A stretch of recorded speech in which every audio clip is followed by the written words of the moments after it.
Deep in the heart of a vast, untamed jungle, a lioness brought a tiny cub into the world.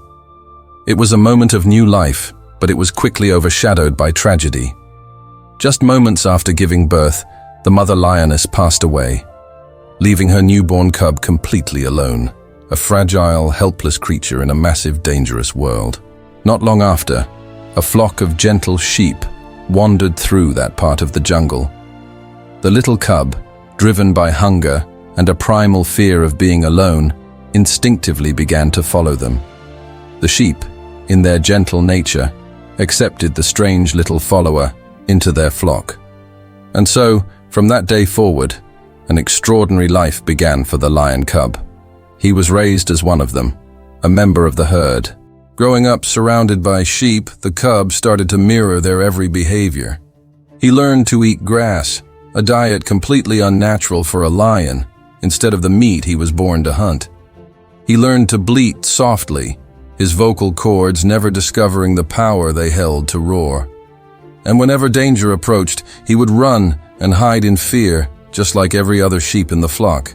He saw sheep every single day, and slowly his own identity began to fade. He started to genuinely believe that he was a sheep. He forgot his lineage, his birthright, his true nature as a lion, the rightful king of the jungle. Years went by and the small cub grew into a strong, young lion, but his physical growth was just a shell. Inside, his mind was still that of a sheep, timid, weak, and perpetually afraid. His powerful muscles were used only for grazing, and his sharp claws were never unsheathed. He was a paradox, a lion with the heart of a lamb. One day, an old wise lion was roaming through the jungle, his paws having walked countless miles over many years. As he journeyed, he stumbled upon a sight so bizarre it made him stop in his tracks. There, in a clearing, was a magnificent young lion grazing peacefully alongside a flock of sheep. The old lion couldn't believe his eyes. He quickly hid behind a large tree, his gaze fixed on the strange scene. "What is this?" he murmured to himself.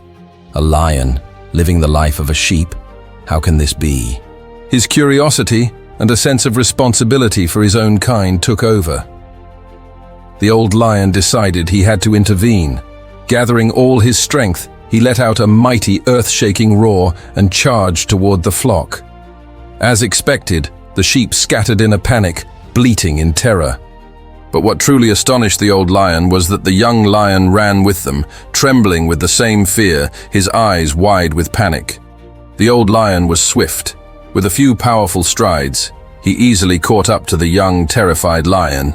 The young lion cowered before him, shaking uncontrollably, and cried out in a voice that was more of a whimper, "Please don't hurt me! I'm just a sheep!" The old lion stared at him, a mix of disbelief and pity in his eyes. "A sheep?" he said, his voice deep and firm. "Look at yourself. You are not a sheep. You are a lion." But the young lion was so entrenched in his false identity that he refused to believe it. He shook his head, insisting he was just a simple sheep. Seeing that words were not enough, the old lion took a more direct approach. He grabbed the young lion by the scruff of his neck and dragged him to the edge of a nearby river, where the water was calm and clear as glass. "Look," the old lion commanded, his voice leaving no room for argument. "Look into the water." Hesitantly, the young lion lowered his head and peered at the surface. And there, for the very first time in his life, he saw his true reflection. It wasn't the face of a sheep he saw staring back, but the powerful, majestic face of a lion. He saw his own golden mane catching the light of the sun. He saw his sharp, intelligent eyes, full of a fire he never knew he had. He saw his strong, muscular frame, built for power and dominance. Everything about his reflection screamed strength, courage, and royalty. As the young lion stared, captivated by his own image, the old lion leaned in and whispered, "See, you are like me. You are a lion. You were never meant to live in fear." In that profound moment, something deep inside the young lion awakened. A forgotten instinct, a dormant power, surged through his veins. He straightened his back, took a deep, full breath that filled his powerful lungs, and unleashed a roar. It wasn't a bleat. It wasn't a whimper. It was a thunderous, magnificent roar that echoed through the entire forest, shaking the leaves on the trees. It was the roar of realization, the roar of newfound power, the roar of freedom. For the first time in his entire life, the young lion truly felt alive. The illusion he had lived under for so long was shattered into a million pieces.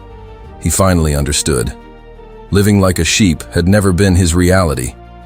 It was a mental trap, a cage built by his circumstances, his fear, and his ignorance of his own true self. This story isn't just about a lion. It carries a powerful message for every single one of us. How many of us live our lives like that young lion? We are born strong, gifted, and full of incredible potential, yet we allow ourselves to be trapped by the limitations that society, our upbringing, or even our own fears place upon us. We listen to the bleating of the flock around us and start to believe we are just like them. We forget who we truly are, and we settle for a life that is far less than what we are capable of. But the truth is, you are not weak. You are not ordinary. You have the power, the courage, and the greatness of a lion waiting inside you. It's time to stop grazing with the sheep. It's time to stop listening to the voices that tell you you're not good enough. It's time to look within, to find that inner strength, to recognize your true nature, and to let out your roar, because the world is waiting to hear the real you. Thank you so much for watching. If this story resonated with you, please give this video a like, and don't forget to subscribe to the channel for more content that inspires you to unleash your inner lion. We'll see you in the next one.